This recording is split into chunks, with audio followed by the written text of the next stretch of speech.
Mathieu Bock-Côté. Il représente un segment très important de l'opinion publique. Richard Martineau. Tu vis sur quelle planète? La rencontre. Je regarde ça et là, je me dis, mais c'est de la comédie. C'est hallucinant. La rencontre. Bock-Côté. Martineau. Indépendamment du conflit de travail, mettons qu'il n'y a pas de conflit de travail, la FTQ, n'est pas en grève et tout ça, qu'est-ce qu'un syndicat fait à la COP 28? Tu poses la bonne question. Moi, la COP 28, pour moi, c'est la grand-messe de l'écologisme technocratique mondialisé. C'est le lieu où il faut se présenter, il faut être vu, il faut être bien vu pour montrer qu'on appartient à l'aristocratie mondialisée des conscientisés. Et là, si on n'y va pas, c'est qu'on n'est pas vraiment dans les grandes ligues. Et moi, ce qui me frappe là-dedans, c'est qu'on s'entend, là, on va y aller, on va rappeler les évidences. Oui, il faut tout faire pour empêcher la dévastation de la planète par un développement insensé qui ne respecterait pas l'environnement. Il faut tout faire, évidemment, pour s'assurer que la planète demeure habitable pour l'être humain. Il faut tout faire pour adapter nos sociétés au changement climatique et, dans la mesure du possible, les contenir et lutter contre eux. Mais une fois que c'est dit, ces espèces de grands-messes mondialisées, cette structure technocratique où chacun doit se présenter en ayant la certitude que moi je suis parmi les bons, j'y suis, et ça veut donc dire la preuve que je fais partie de l'élite de l'avant-garde du monde qui vient. Moi, j'ai grande réserve devant cela, tout comme j'ai grande réserve devant les machins onusiens, tout comme j'ai grande réserve envers tout ce qui relève de cette espèce de technocratie globaliste qui est très présente aujourd'hui. Par ailleurs, dans le cas présent, ce qui est drôle, parce que tout le monde s'est demandé comment Magali Picard a pu se rendre là sans se rendre compte de ce qui se passait. Mais j'ai justement mon explication par la religion. Elle s'est dit, c'est la grand-messe. Bon, mais personne va me reprocher d'aller à la messe. C'est important, la grand-messe. Puis c'est une vraie religion. En passant, l'écologisme, aujourd'hui, se contente pas de proposer des politiques. Il culpabilise tu sais, il y a la structure religieeuse intégrale. Il y a la notion de péché. C'est le développement. L'être humain n'aurait pas dû développer.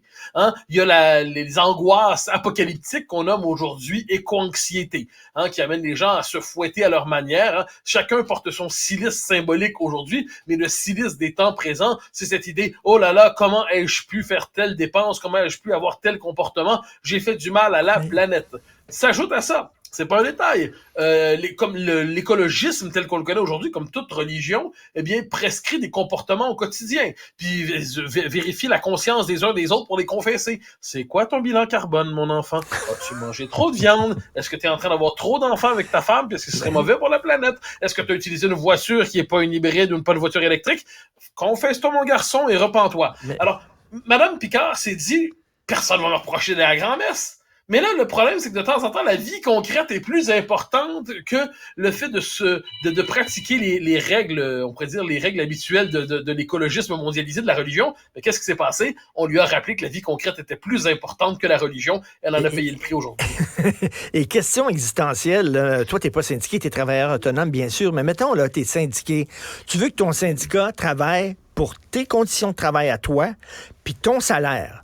Pas pour défendre une cause en Amérique du Sud ou défendre le climat. Puis premièrement, quand tu es syndiqué, moi j'aimerais ça que les syndicats disent qu'est-ce qu'ils font avec leur argent, parce que c'est beaucoup de millions de dollars qu'ils reçoivent de cotisations. Tu sais, on dit tout le temps le gouvernement manque de transparence. Et les centrales syndicales, elles... mais moi je suis absolument d'accord. Il y a un pouvoir syndical. C'est une forme de technocratie parmi d'autres. Ensuite, je connais le discours syndical, puis il se tient en lui-même. Moi, je parle syndical. Hein. Je suis fils de prof.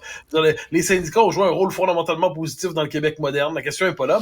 Mais le fait est qu'il y a un pouvoir syndical qui, quelquefois, donc leur argument, c'est qu'il faut internationaliser les luttes. OK, mettons. Mais sur le fond des choses, au nom de l'internationalisation des luttes, ce qu'on voit très souvent, c'est que dans les faits, ça sert justement à cette espèce de caste bureaucratique de militants financés par les cotisations des membres de, comme je dis, jouer à l'international socialiste 2.0, mais version syndicale.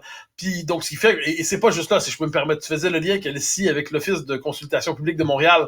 Tu sais, c'est quand même tout un pouvoir bureaucratique qu'on ne voit pas ou qu'on n'ose pas nommer, et on se dit quelquefois, moi je t'avouerai, il y a un discours qui est très présent dans le débat public, c'est comment avons-nous osé des baisses d'impôts? Les baisses d'impôts, c'est l'égoïsme. Et là, j'ai envie de dire un instant, les enfants. Je veux dire, les impôts, fondamentalement, qu'est-ce que c'est? C'est l'argent que les gens produisent et l'État prend sa part pour assurer des services publics.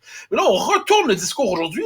L'argent, c'est comme s'il appartenait d'abord à l'État, puis il nous laisse un petit reste pour qu'on puisse s'amuser un peu pendant qu'il aura fait ses dépenses dites essentielles. Je ne doute pas qu'il a fait des dépenses essentielles pour l'État, j'en suis même convaincu. Mais le fait est qu'il y a une espèce d'immense, une obésité bureaucratique indéniable qu'il est nécessaire de combattre, puis ça, cette bureaucratie-là, elle est présente dans les syndicats, elle est présente dans le communautaire, elle est présente à l'université, elle est présente dans l'entreprise aussi, et elle est présente dans l'État.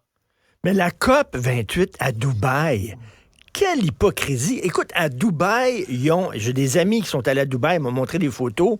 Il y a une pente de ski qu'ils ont construite en plein désert, sous un dôme. Il fait 45 degrés, là. Sous un dôme, une pente de ski avec de la linge artificielle et tout ça, des buildings incroyables, des jets d'eau, puis tout ça. C'est un des pays des plus gros producteurs de pétrole au monde, mais quelle hypocrisie. Puis en plus, il y a eu le mondial, non?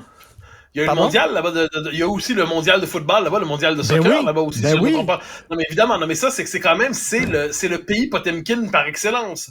C'est-à-dire c'est une espèce de pays qui offre une vitrine pour le monde et puis en fait dans les circonstances ville. Donc c'est assez fascinant en fait cette espèce de logique vitrine. Et là on est tous censés y participer. Moi, j'ai toujours dit, qu'est-ce que j'emprunte la formule, je crois c'est à Talleyrand, mais j'en suis pas certain. Qu'est-ce que l'hypocrisie? C'est l'hommage du vice à la vertu.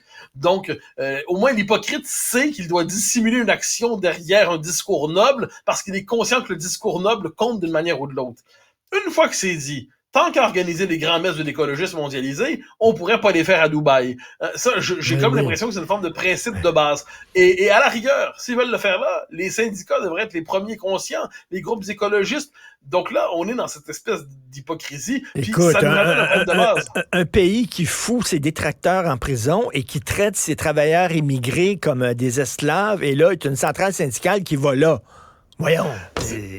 Et c'est pour ça que là-dessus, il y a quelque chose d'assez agaçant. Puis je le redis, puisque c'est vraiment important, tout le moins c'est important pour moi, je suis pas anti-syndical, loin de là. Je pense que dans l'histoire du Québec, les syndicats ont joué un rôle majeur, pas seulement dans l'histoire du Québec d'ailleurs. Et je suis pas contre la lutte contre les changements climatiques. Qui aurait envie de vivre sur une planète fournaise? Et puis on a tous compris qu'on devait adapter nos comportements d'une manière ou de l'autre. Mais ce à quoi je m'oppose, c'est à toutes les formes de religion politique. Ce à quoi je m'oppose, c'est aux espèces de bureaucraties qui vampirisent les ressources de leurs membres ou des populations pour soutenir le pouvoir de cette bureaucratie, son expansion perpétuelle. Ça, j'ai l'impression que c'est la part cachée de ce qui se passe aujourd'hui, mais ce n'est pas ainsi que ça nous est raconté par les grands médias souvent. Merci beaucoup, Mathieu. À demain. Bonne journée. Bye bye. Merci. Le balado de Richard Martineau.